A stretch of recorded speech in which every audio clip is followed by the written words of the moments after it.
Melissa Rose with Sagebrush Wellness here. I just want to pop in and talk to you about Thanksgiving.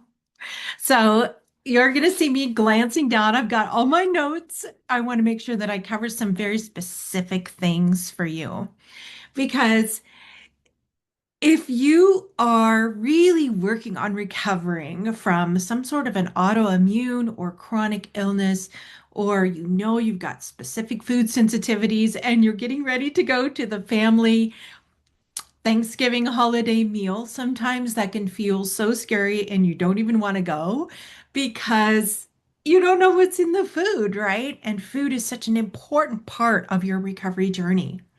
I remember when I first was working on getting well from multiple sclerosis, and I knew that there were specific foods that my body responded so very poorly to. There was actually a food that if I ate it, in about a half an hour, my legs would get so weak I could barely walk. So it was a really big deal for me. I didn't want to walk into the celebration and then have to be carried out or supported or in a wheelchair to get to the car and get home, right? So, what I want for you and to help you think about today is how to navigate Thanksgiving and the food and all of that with peace and joy and clarity and being able to enjoy the time with your family without going, oh my goodness, I don't know what's in this food, right? So I want you to know that you don't have to sacrifice your joy or your health this Thanksgiving. So, we're going to be talking about some tips and tricks around this. So, first of all, um, I've prepared some ideas around some foods that you can fix or even ask others who are helping to prepare the Thanksgiving meal to modify their recipes a little bit to make them more friendly, not just to you, but to everybody. Some of these ingredients that we have that we bring in all the time don't help anybody. They're not good for anybody. Like sugar. Sugar is not good for anybody, hands down. It tastes yummy and is seriously addicting, but it's not helpful for anyone. So, I want to just talk about the fact that it's okay to ask people who are so if you're like my family, we have somebody hosts Thanksgiving, right? It's at their house. But then everybody brings a dish or five, however many they want to bring.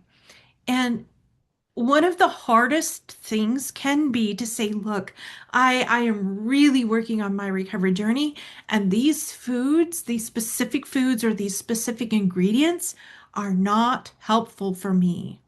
So, would you be open to an alternative recipe for your traditional stuffing or your traditional pie or whatever it is? But sometimes saying that and asking for that can be one of the hardest things that we do. Please give yourself permission to do that. Please give yourself permission to do that. All right. So let's go through some of the traditional holiday recipes that you may use or may find. And we've created a fun little recipe guide for you. These recipes will be in that guide that I'm going to share with you right now.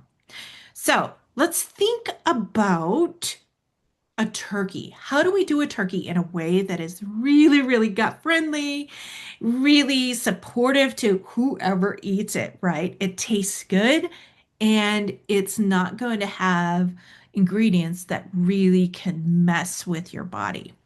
So, using a pasture raised turkey, those are great, those are awesome, but there's not going to be any toxins in those types of turkeys, or go find an organic turkey or whatever.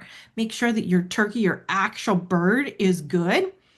Something that is you that we can use instead of the traditional butter, especially if somebody is dairy sensitive, is like a lot of times we inject butter under the skin or cut a slit in the skin and kind of, clear it out and then put some butter in there.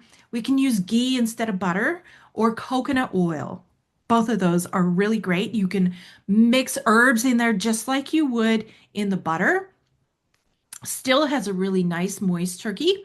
Some of the herbs that you can use are things like rosemary, thyme, and sage.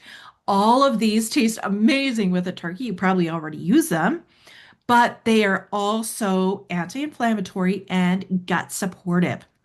Wouldn't it be amazing if you got through your Thanksgiving meal and you didn't feel sick? How awesome would that be? So, let's talk about some of the very common sides that we use. So, my family, we love to do sweet potato casserole, right? And often in the traditional casserole, there's a lot of brown sugar and a lot of marshmallows on the top. So, what if we roasted the sweet potatoes with cinnamon, a little bit of maple syrup, and topped them with pecans? It makes such a decadent, crunchy top, especially if you kind of put the casserole under high heat right at the end. It makes kind of a crunchy topping. It's just so good. And it's not going to make you feel sick because it's not loaded with sugar. So, sweet potatoes support gut lining. Remember this, right? When you think about, oh, what do I want for a special treat tonight? Even on a regular night, right? Sweet potatoes support gut lining. Pecans provide healthy fats and minerals.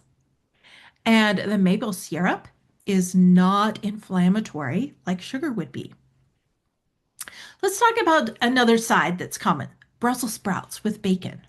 So, when you roast Brussels sprouts with bacon, they can be so amazing. And then finish them with a balsamic reduction.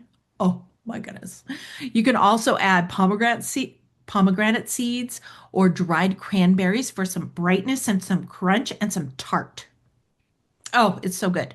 Why this really works? Cruciferous vegetables, which Brussels sprouts are cruciferous vegetables, support detox pathways straight up. Let's talk about herb roasted root vegetables. Okay, this is another favorite of mine. So things like carrots and parsnips, acorn squash. What I like to do with those is clean them, prep them, get them ready, and then either brush them or if you like them chopped into like bite-sized pieces, all of them, which is that's what I like to do. Makes it easy. Then you just put them in a bag and toss them with some olive oil and fresh herbs, whatever it is that you like to use. Why this works. It's colorful, it's delicious, and it has really diverse phytonutrients for terrain support. It's just good. You can do this in an air fryer if you want to, or you can just do it in your oven. Let's talk about massaged kale salad. So this is one that takes a little bit more work. Um, you can add in apple, pumpkin seeds, and maple Dijon dressing. It is so, so, so very good. So, why this works? Dark leafy greens are supportive to the body on all levels, and it creates fiber for the microbiome and gives healthy fats. This is just a quick salad, and it's so delicious. Let's think about two different options for mashed potatoes. So you can use cauliflower, believe it or not. You could do a cauliflower mash. You cook the cauliflower, make sure it's drained really, really well. Or you can use, well, that's the best way to do it. Make sure that it's drained really well and then just smash it like you would for mashed potatoes or even put it in your blender, whatever you like to do for regular mashed potatoes. And then add roasted garlic, some ghee or olive oil, and fresh herbs. It is so, so, so, so very good. The trick is, though, to get it really drained well, or it will be a little bit runny. The other thing you can use is white sweet potatoes. They're actually a thing.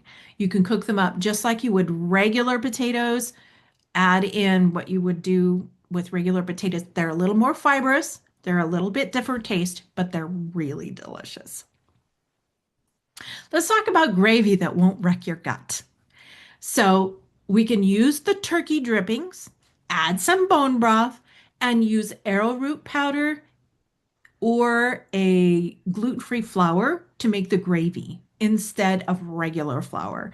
This is especially important for anybody who needs to do gluten-free. You can also add the fresh herbs and some sea salt to really like jazz up the gravy.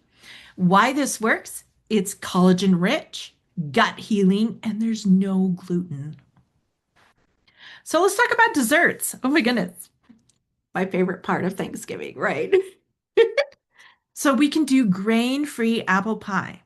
So for those of you who aren't real excited about making pie crust, you can find gluten-free pie crust frozen.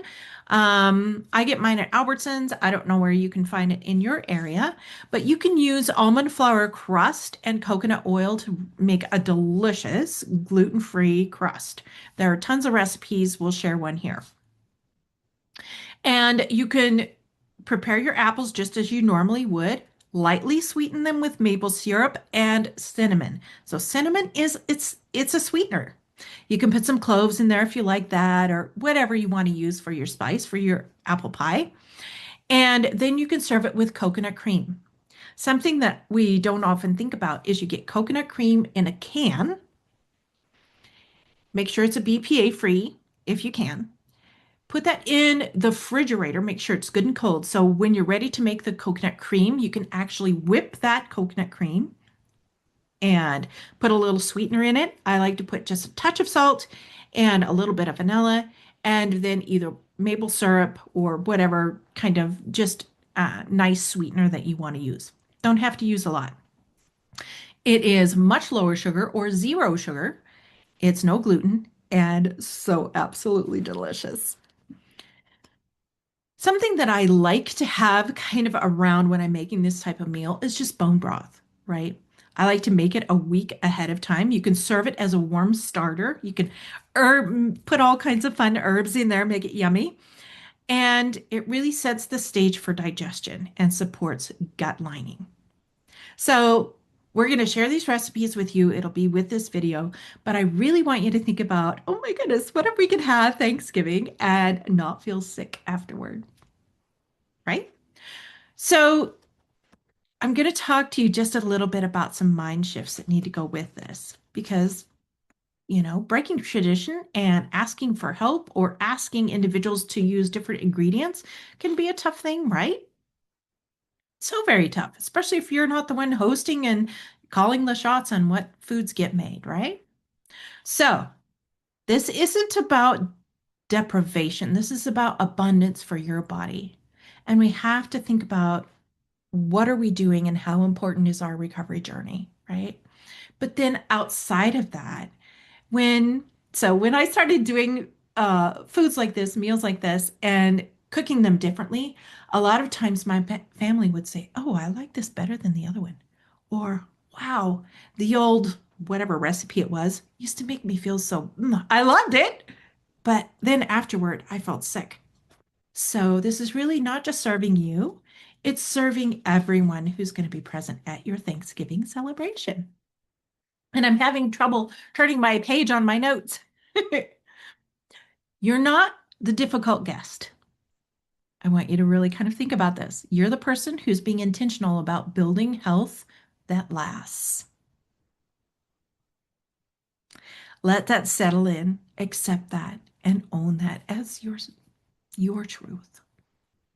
Permission to eat joyfully when food aligns with your terrain and what you need to really support your wellness intentions. Awesome. So, some practical tips. Bring your own dishes to contribute. You get to control those ingredients. Sometimes this is the best way to handle a Thanksgiving celebration is to make foods that you can eat, share them with everybody else, but you know what dishes are safe. Okay? Eat beforehand if you're going somewhere with limited safe options. Make sure you're not starving, right? So you can eat lightly if you need to. Focus on connection over food. This is about family. This is about being together. Yeah, focus on connection. and have your digestive support on hand. Digestive enzymes, digestive bitters, whatever you need to really support your digestive process can be helpful. And just, I have found that when people know I've got my digestive enzymes in my pocket, they'll be like, oh, I'm starting to feel okay. Can I have some of those? So we get to share and help other people feel better. So, in closing, this Thanksgiving, you get to nourish both your body and your soul. You deserve a table that supports your recovery journey. And now you know exactly how to create it. Oh, I love this. From my table to yours, I'm wishing you a vibrant, joyful, and nourishing holiday. My very best to you.